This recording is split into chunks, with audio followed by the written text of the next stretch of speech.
Everyone, कैसे हैं आप लोग। Welcome you all to our YouTube channel Sapna Study Academy. दोस्तों, जैसा कि आप लोग जानते हैं कि लास्ट वीडियो में हमने एनसीईआरटी क्लास 9 का chapter number 1 India size and location start किया हुआ था, जिसमें हमने इंडियन मैप के बारे में पढ़ा, वर्ल्ड में इंडिया की कैसी पोजीशन है उसके बारे में स्टडी की। तो आज उसी चैप्टर को हम कंटिन्यू करते हुए आगे हम इंडियन ज्योग्राफी के बारे में कुछ पॉइंट्स डिस्कस करेंगे और साथ ही में हम लोग पढ़ेंगे कि इंडिया का वर्ल्ड के साथ कैसा रिलेशनशिप है और साथ ही में इंडिया के नेबर्स के बारे में भी स्टडी करेंगे। तो चलिए स्टार्ट करते हैं India size and location. One more time चलते हैं इंडियन मैप पे। आप लोग यहाँ पे देखेंगे कि मैंने दो स्टेट्स को हाईलाइट किया है, one is Arunachal Pradesh and second is Gujarat. तो मैं आप लोगों को एक बात बता दूं कि जो अरुणाचल प्रदेश है वहाँ पे गुजरात के कंपैरिजन में जल्दी सनराइज होता है। इट मीन्स कि यहाँ पे 2 आवर्स का टाइम लैग दिया हुआ है। मैं आपको एग्जांपल से समझाती हूँ कि अगर मान लीजिए अरुणाचल प्रदेश में अगर सुबह 4 बजे आपका सनराइज होता है, तो वहीं गुजरात में कितने बजे सनराइज होगा आपका? 6 बजे, सुबह 6 बजे। ओके। और वैसे ही अगर शाम को 5 बजे यहाँ पे सनसेट होता है, तो यहाँ पे कितने बजे सनसेट होगा आपका? 7 बजे। ओके। तो जैसा कि आप लोगों ने देखा कि कितने घंटे का टाइम लैग बताया मैंने, 2 आवर्स का टाइम लैग बताया है। तो इस वजह से इन दोनों लोकेशन का क्या है, टाइम अलग अलग होना चाहिए। अभी सेम कंट्री में दो टाइम जोन तो नहीं हो सकते हैं, तो इस चीज़ को प्रिवेंट करने के लिए क्या बनाया गया? Standard meridian of India. क्या बनाया गया आपका? Standard meridian of India. कितने डिग्री पे? 82 डिग्री 30 मिनट्स ईस्ट में। जो आपको ये लाइन दिख रही है, इसे हम क्या बोलते हैं? Standard meridian of India. ये क्रॉस करती है आपकी मिर्जापुर में। मिर्जापुर कहाँ पे है? यूपी में। ओके। तो जो मिर्जापुर का टाइम होगा, मान लीजिए अगर अभी मिर्जापुर में शाम के 7 बजे हैं, तो ऑल इंडिया का टाइम होगा सभी जगह 7 PM। ओके। तो जो मिर्जापुर का टाइम है उसे ऑल इंडिया का स्टैंडर्ड टाइम माना गया है। अभी हम पढ़ेंगे कि इंडिया की वर्ल्ड के साथ कनेक्टिविटी कैसी है। जैसा कि आप लोग यहाँ पे देखेंगे, जो इंडिया है कहाँ एग्जिस्ट करता है? एकदम सेंट्रल स्ट्रेटेजिक लोकेशन में।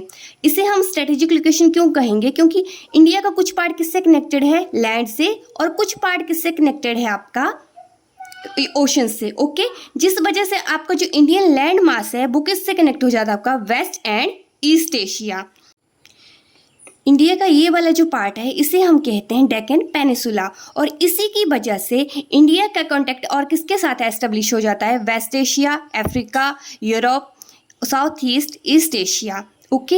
और जो आपका कोस्ट लाइन है इंडिया का, जो सी के साथ, जो ओशन के साथ लगा हुआ जो एरिया है, ये सबसे लार्जेस्ट कोस्ट लाइन है, और इतना कोस्ट लाइन किसी भी और कंट्री का नहीं है। तो इसी वजह से आप देखेंगे कि जो इतना बड़ा यहाँ पे ओशन है, इसका नाम भी क्या दिया गया हुआ है? Indian ocean. अभी जो हमारी कंट्री है वो दूसरी कंट्रीज के साथ कैसे कनेक्टेड है? एक हो गया आपका लैंड रूट्स, दूसरा है आपका सी रूट्स। लेकिन एंशियंट टाइम में ऐसा नहीं था। उस टाइम एक ही कनेक्टिविटी होती थी, वो थी आपकी लैंड कनेक्टिविटी। ओके। क्योंकि जो लैंड रूट्स थे वो मच ओल्डर हैं as compare to sea routes. हमारी कंट्री का जो नॉर्थ पार्ट है इसमें मेनली माउंटेन्स एग्जिस्ट करते हैं, जिस वजह से यहाँ पे क्या है, एंशियंट टाइम में यहाँ पे ट्रेड पासिस होते थे। ओके। इट मीन्स यहाँ पे क्या होते थे, जिन पासिस की वजह से जो मैक्सिमम ट्रैवलर्स होते थे उन्हें यूज़ करते थे, और इसी वजह से इंडिया से बाकी कंट्रीज में क्या क्या मिला है? स्पीसीज मिला है, उपनिषद मिले हैं, हमारी रामायण बाकी कंट्रीज को भी पता चला है। अभी आप लोग सोच रहे होंगे कि हम इंडियंस तो बहुत स्कॉलर हैं, हम तो बहुत गिविंग है, हमने सिर्फ दिया ही हुआ है, लेकिन ऐसा नहीं है। हमने भी दूसरी कंट्री से सीखा हुआ है। जैसे हमने ग्रीक कल्चर सीखा हुआ है, जो आर्किटेक्चरल आपके स्टाइल्स होते हैं वो भी हमने दूसरी कंट्री से सीखे हुए हैं। आगे हम इंडिया के पड़ोसी देशों के बारे में पढ़ेंगे कि इंडिया के पड़ोसी देश कौन कौन से हैं। तो जैसे पाकिस्तान, अफगानिस्तान, ये कहाँ पे एग्जिस्ट करते हैं? इंडिया के नॉर्थ वेस्ट में। वैसे ही चाइना, नेपाल, भूटान, ये कहाँ पे एग्जिस्ट करते हैं? नॉर्थ में। और बांग्लादेश, म्यांमार कहाँ एग्जिस्ट करते हैं? ईस्ट में। और जो आपका श्रीलंका और मालदीव्स है, ये दोनों आइलैंड हैं आपके साउथ में एग्जिस्ट करते हैं। जैसे कि आपका पाकिस्तान है, चाइना है, भूटान है, बांग्लादेश है, ये सब कहाँ एग्जिस्ट करते हैं, आपका एकदम कंट्री के साथ लगे हुए हैं। इसी वजह से इन्हें हम क्या कहते हैं, पड़ोसी देश के। दोस्तों इसी के साथ ये चैप्टर यहीं पे फिनिश होता है। ऐसी और वीडियोस देखने के लिए please do like, share and subscribe to my YouTube channel. Thank you.